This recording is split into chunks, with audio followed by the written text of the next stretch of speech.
يسعد اوقاتكم.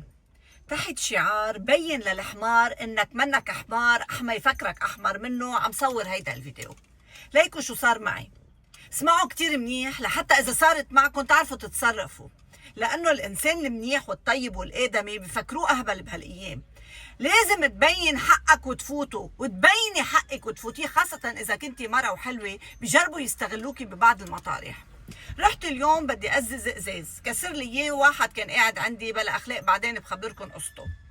قمت وصلت لعند الإزاز، قلت له قد إيه بكلفني هيدا الإزاز؟ قال لي $70. هلا انا بالمبدا ما بعرف بالاسعار، بس ماني غبيه، استغليت كثير انه 70. انا قررت اني انا اخده شخصيا لوفر على حالي، لانه اذا بدي اجيب حدا يشيله واحطه وياخده ويجيبه بين بنزين واجره ايد بدي ادفع لي 70 $100. قلت بوفر على حالي النص اذا انا اخذته ابني بشليه، وهيك صار فعليا. نحن شلنا الازاز حطيناه بالسياره وانا اخذته معي.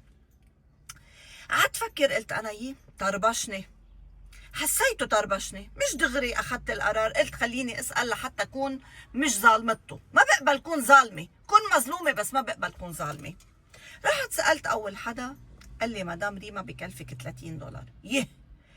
الاخو الابن انه مش نصبني ب10 و20 $، ضرب 2. يعني فيك انت تنصب بس شي ومنه ايه. قلت انا لا، ما بتقطع، ما رح خليه ياكل لي حقي. اسمعوا لإلكن، اوقات انتو بتدفعوا على سرميتكن $2000، انتو بتكونوا مقررين، بس يجي واحد بده يبعثكن $، بيولع جسمكن. ليه؟ لانه القنص مش حلو، خاصة انه انت عم تعطيه حقه ومش عم تسأل معه.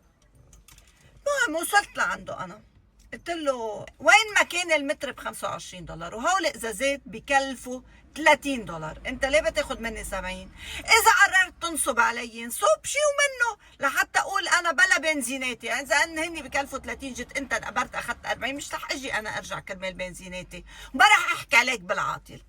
قال لي انا قلت لك من الاول ليش عملتي عندي؟ قلت له يا خيي عملت عندك وغلطت، وبما اني غلطت ولحتى ما خلي غيري يغلط هالغلطه، انا صورت لك رقمك وصورت لك عنوانك وراح اعمل فيديو حذر الناس من نصبك واحتيالك.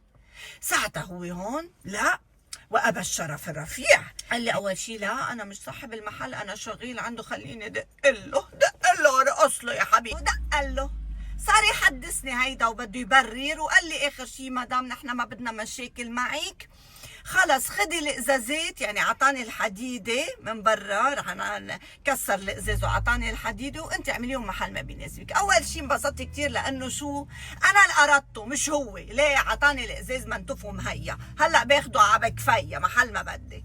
تاني شغله انه ما قدر ياخد مني ولا ليره اكثر ما هو بيستاهل. انتبهوا، بكلف 30 مع ربحه، يعني هو قد ايه ربحان مني الواطي كتير. بدي لكم خلاصة هيدا الفيديو شو هو. مدام ما تستحي بيني حقك، ما تقولي مع شعيدة لعنده، لا ما تعيديها. اكيد انا حشقد على محله وحشطلع فيه بس ما ببزق عليه، بس انا اللي بدي اياه منك لا ما تستحي تقولي له انه لا انت غدرتني. قولي له ما تستحي منه، هيدا حقك، هيدا تعبك.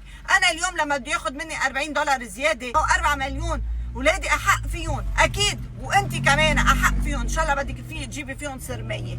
وصلوا الاولاد من المدرسه، انا وناطره اولادي لاخذهم، وقلت بدي اخبركم هيدي القصه، وهي حكايتي حكيتها، وان شاء الله تكونوا استفدتوا منها، واوعكم حدا يستغلكم وتسكتوا، لا، لانه نحن لما عم نسكت عن الغلط عم بيزيد.